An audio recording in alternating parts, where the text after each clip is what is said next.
ang ibig ng mga sugo ng Panginoon, maging tapat tayo.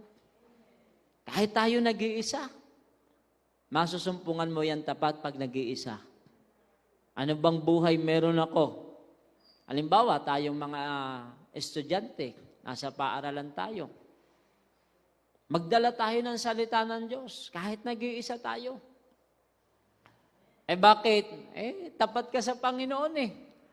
Tinawag tayo ng Panginoon para maging alipin ni Kristo. Tagasunod. Kaya nga sabi sa Bible, mapalad yaong aliping marat ng gayon ang kanyang ginagawa. Sa eskwelahan, alam nila, lingkod ka ng Panginoon.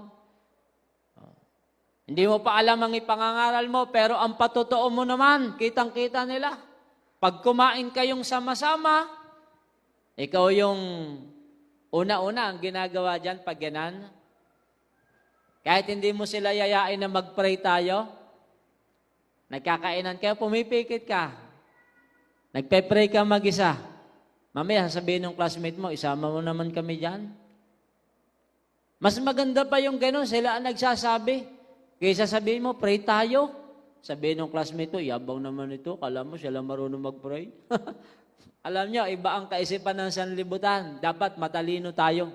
Kaya nga sabi, tapat at matalino. Sama-sama kayong classmate. Nagpe-pray ka mag-isa. Mamaya sabihin nila, sama mo naman kami. Sige, pray ka. Di ba? Kaysa ikaw, pray tayo. Sabihin pa nila, yabang eh. Alam niyo, iba ang kaisipan ng sanlibutan. Biyaya ng Panginoon, yan ang na-apply ko noong napasok po ako.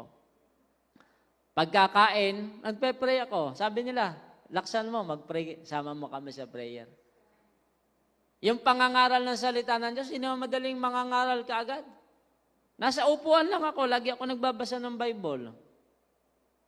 Maya-maya, lumalapit yung classmate ko. Ano binabasa mo?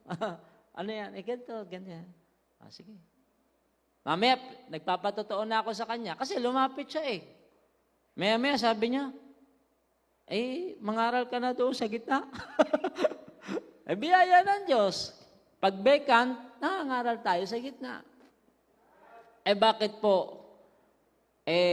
Ang Diyos binigyan tayo ng pusong magtapat sa Kanya. Yang katapatan ay hinihingi din natin sa Panginoon. Marahil hindi pa tayo tapat. Kilala naman natin ang ating sarili eh. Pero alam niyo mga minamahal, nasain natin na tayo maging tapat. Sapagkat sa pagiging tapat, hindi lamang tao ang malulugod sa atin. Malulugod sa atin ang ating Panginoon. Tapat sa ating pamumuhay. Anong pamumuhay meron tayo? Dapat ang ating buhay nakaayon sa Ebanghelyo. May mabuting kalooban. May pag-ibig sa lahat ng mga tao. Marunong tayo magpakumbaba. Ibinababa ka, okay lang yun. Napagpakumbaba ka na eh. Huwag tayo magmamataas. Magpakababa tayo. Bakit? Ang mga nagpapakababa, itinataas. Pag nagpakababa tayo, kahit ibaba ka ng ibaba, bakit? Nasa baba ka na eh.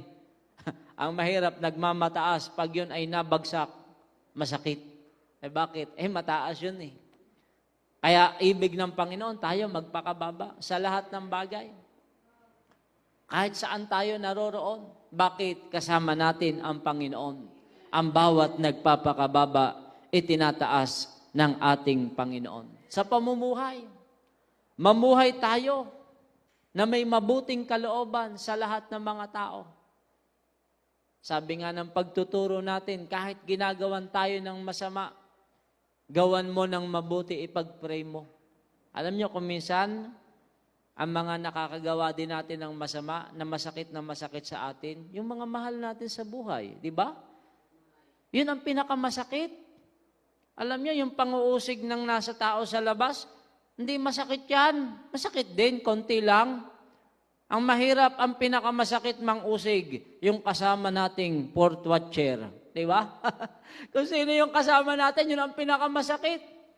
Bakit? Kasama mo na yun eh.